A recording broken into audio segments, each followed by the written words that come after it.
आपका स्वागत है हमारे चैनल परी के फैक्ट पर। आज हम आपको बताएंगे कि गरुड़ पुराण के अनुसार मानव की उत्पत्ति कैसे हुई।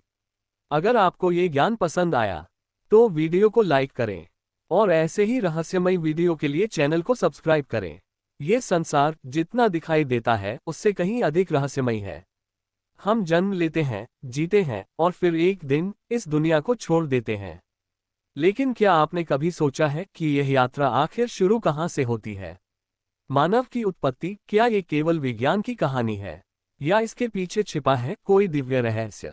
प्राचीन हिंदू ग्रंथ हमें इस प्रश्न का उत्तर देते हैं और उन ग्रंथों में एक ऐसा ग्रंथ है जो मृत्यु, आत्मा और जन्म के रहस्यों को खोलता है। वह है गरुड़ पुराण। आज हम जानेंगे गरुड़ पुराण के अनुसार मानव की उत्पत्ति कैसे हुई और यह ज्ञान आपके जीवन की सोच को बदल सकता है। गरुड़ पुराण के अनुसार इस सृष्टि की शुरुआत शून्य से हुई। न कोई पृथ्वी थी, न कोई आकाश, न समय, न दिशा। चारों ओर केवल एक ही तत्व था जिसे कहा गया है परम सत्य। उद्धरण चिन्ह। ये परम सत्य न दिखाई देता है, न समझा जा सकता है, लेकिन वही सब कुछ है। उसी परम शक्ति से उत्पन्न हुए सृष्टि के रचयिता भगवान ब्रह्म है। भगवान ब्रह्मा ने सबसे पहले सृष्टि के मूल तत्व बनाए, जिन्हें हम कहते हैं पंचमहाभूत। आकाश, वायु, अग्नि, जल और पृथ्वी। इन 5 तत्वों से बना ये पूरा ब्रह्मांड और इन्हीं से बना मानव शरीर भी। फिर ब्रह्मा ने रचे देवता, असुर, ऋषि, पशु पक्षी और अंत में मानव। लेकिन मानव की उत्पत्ति केवल शरीर से नहीं बल्कि आत्मा से जुड़ी हुई है। गरुड़ पुराण कहता है कि असली मानव ये शरीर नहीं बल्कि वह आत्मा है जो इस शरीर के अंदर रहती है।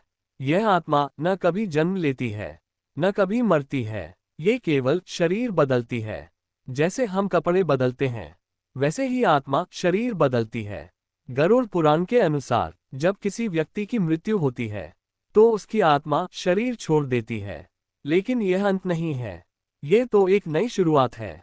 आत्मा अपने कर्मों के अनुसार अगले जन्म की ओर बढ़ती है।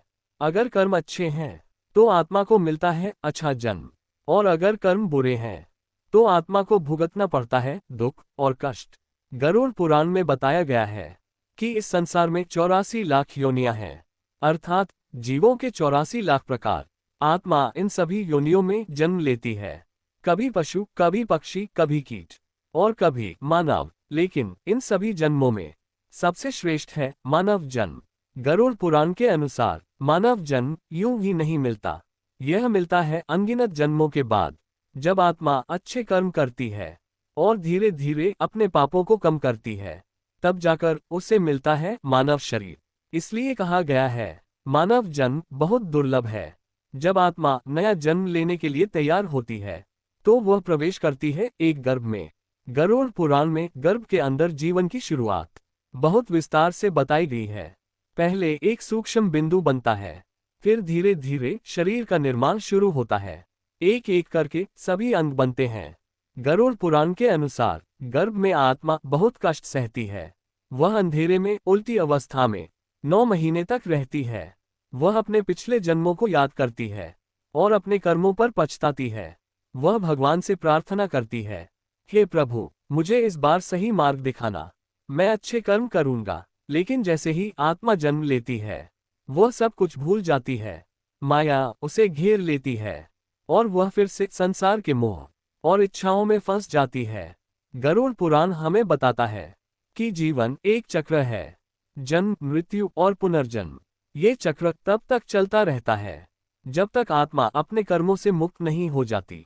मानव जीवन का उद्देश्य केवल जीना नहीं है बल्कि अपने अस्तित्व को समझना है और अंत में मोक्ष प्राप्त करना है। मोक्ष यानी इस जन्म मृत्यु के चक्र से मुक्ति। गरुड़ पुराण कहता है कि हमारा भाग्य हमारे कर्मों से बनता है। जो हम करते हैं वही हमें वापस मिलता है। अच्छे कर्म सुख देते हैं और बुरे कर्म दुख। अगर हम अपने जीवन को व्यर्थ करते हैं और बुरे कर्म करते हैं तो हमें फिर से इस चक्र में फंसना पड़ेगा और शायद अगला जन्म मानव का ना हो। इसलिए अपने जीवन को समझो, हर दिन एक मौका है खुद को बेहतर बनाने का।